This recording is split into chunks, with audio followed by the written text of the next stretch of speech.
കയർ സൊസൈറ്റിയിൽ നിന്നും ചകിരി വാങ്ങുകയും അത് പിരിച്ച് കയറാക്കി സൊസൈറ്റിക്ക് വിൽക്കുകയും ചെയ്യുന്ന യൂണിറ്റാണ് ശിവശക്തി കയർ യൂണിറ്റ്. കോട്ടയം ജില്ലയിൽ തലയാഴം പഞ്ചായത്തിൽ തോട്ടത്തിൽ അമ്പലത്തിനോട് ചേർന്നാണ് ഈ യൂണിറ്റുള്ളത്. 2018-19 വർഷത്തിൽ സാഫിന്റെ ഭാഗമായി പ്രവർത്തനം ആരംഭിച്ചു. 2019 ജനുവരി 19 പ്രവർത്തനം ആരംഭിച്ച യൂണിറ്റിൽ ഉഷ, അംബിക, അമ്പി എന്നിവരാണ് അംഗങ്ങൾ.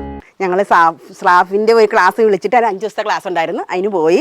അത് കഴിഞ്ഞിട്ടാണ് ഞങ്ങൾക്ക് ഇത് യൂണിറ്റ് കൂടാനുള്ള ഫണ്ട് അവർ അനുവദിച്ചു തന്നത്. അത് കഴിഞ്ഞിട്ടാണ് ഞങ്ങൾ ഇതൊക്കെ ശരിയാക്കി കഴിഞ്ഞിട്ടാണ് കഴിഞ്ഞ 2019 ജനുവരി 18 ഞങ്ങളിത് ഇവിടെ ഉദ്ഘാടിച്ച് വന്നത്. അത് ഞങ്ങളുടെ സ്റ്റാഫിൻ്റെ വേറെ സാർമാരൊക്കെ ഉണ്ടായിരുന്നു. 2018 അവസാനത്തിൽ സാഫിന്റെ ട്രെയിനിങ് ലഭിക്കുകയും 2,25,000 രൂപയുടെ സാഫ് ഷെയർ ഉൾപ്പെടെ 2,82,000 രൂപയ്ക്കാണ് യൂണിറ്റ് ആരംഭിക്കുന്നത്. വിജയകരമായി 7 വർഷം പൂർത്തീകരിച്ച യൂണിറ്റിൽ തുടക്കം മുതലേ 3 അംഗങ്ങളാണ് പ്രവർത്തിച്ചു വരുന്നത്. നന്ദി.